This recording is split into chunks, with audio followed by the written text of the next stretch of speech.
So what are some of the biggest things that you've seen in your patient population that are on it?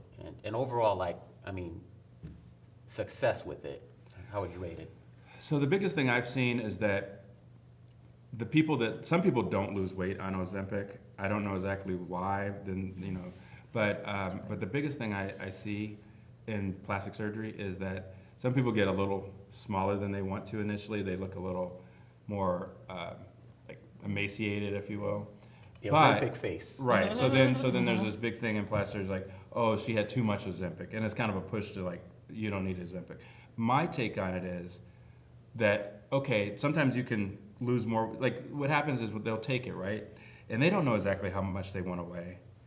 But they get to that point, and then they want, like, you know what, I like this, I want to go further. And so then they continue to go further. And so then it might look a little like skeletonized initially, but then over time, they gain that all that fullness back in their face. So I don't think it's an issue.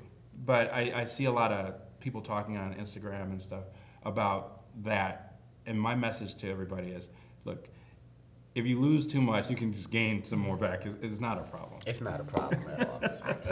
I think back to the whole social media and just people, I don't know, I feel like there is Ozempic shame, like, Shame? because I have friends that, and I mean men too, right? You know, I give it to them, they're, hey man, don't you tell anybody about this. I'm like, why not? Just tell them. There should be no shame though. But I also think to Joy's point earlier on that people want to be able to boast, yeah, I did this on my own. But hey, we did it without Ozempic and we did it without Dr. Curves. Yeah. No, you didn't. Right, people look, and one of the things I also noticed when you say what are the best things that I've noticed in my patients, I've noticed great weight loss, but also my patients have realized that they just aren't so dependent on food. Like they feel freer, that they don't have to rush to go eat. Like it's not like they don't feel just this crippling effect of hunger and food, and they feel like they can put their focus on other things. Yeah, And because so, food noise is really associated with emotions. Like, oh, I got a promotion, let's go out to eat, and let me have a beer, and let me have ice cream. Or I'm sad, I lost my job. Same thing. It's always associated with Stress, food. yeah. There's impulse, stress, happiness. There's so much that's connected to food, and so these medications are actually helping decrease food noise, so that you're not thinking about it, so that you eat out of sustenance out of needing food to live versus it being so emotionally attached. I'll say this. Look, we're living in a time, the economy can be a little bit rough for people. Everybody's in a hurry. I mean, shoot, sometimes I know at work I'm so busy, I have to walk and eat my lunch at the same time. And sometimes that will entail eating the wrong thing. So if there's something out there that can help quiet the noise, because realistically, we don't need as much food as we think we do. I think the American diet is Supersize everything. It's excessive. You could just be fine off of like 1,500 calories a day. What does that look like? Well, if you go to Chick-fil-A or McDonald's and order a number one, you're probably taking in like 1,600 calories. That's probably your daily requirement, and I think that's what gets lost on a lot of people is just how much they actually need. So, I think like there's different types of hunger. There's like habitual hunger, like, Friday night, every night I go out on Friday and do this. But there's like, I call it tongue hunger. It's like tongue hunger. It's once someone gets tongue, yeah, it's like I have a taste for something. I want, I have a taste. and there's a lot of just I have that a kind taste of for something. From yeah, sushi they're right not now, really yeah. hungry. They just have a craving for something. And so like, because we used to do HCG, and so that was the first thing that you have to get rid of, because you have to like listen to yourself, like, am I really hungry, or am I just craving it, or it's 12 o'clock and I haven't eaten yet, and it's lunchtime.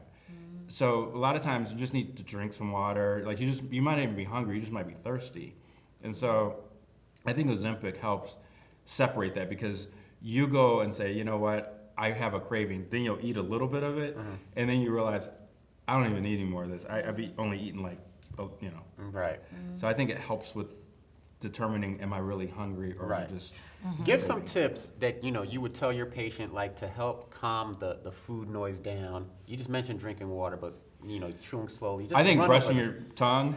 I've heard about that. brushing your tongue. Yeah, like if you get hungry, go and brush your tongue. I know the taste buds on there, but those taste buds are what's causing the craving. And so if you kind of clean those off, sometimes you realize you're not hungry. Just put a little toothpaste on it, and then also drinking water. Like try to say, listen to your stomach. Is my stomach growling really, or is it like, am I just hungry? I mean, I'm just like, I just wanted some McDonald's or something like that. But think about this though, in America, and if you live in inner cities, sometimes you could just be like driving down the street and you see pictures of food everywhere.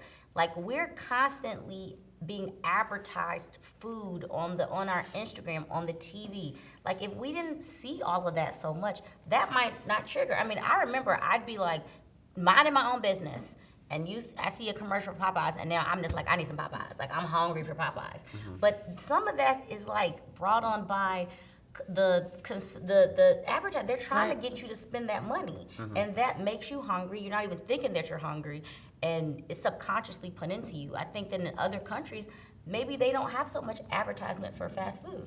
But also you get a dopamine fix. Like when we eat so much sugar, like sugar used to be a delicacy where like the Queen of England would get like little squares of sugar into her tea, and that was a delicacy. Now it's everywhere, high fructose corn syrup, and you actually do get a dopamine response where you feel good for the moment. I'll tell you what, when I eat a chocolate chip cookie, I feel pretty good. See, right now I have a craving. Now you're like, where are those donut holes? They're over there. Go get them.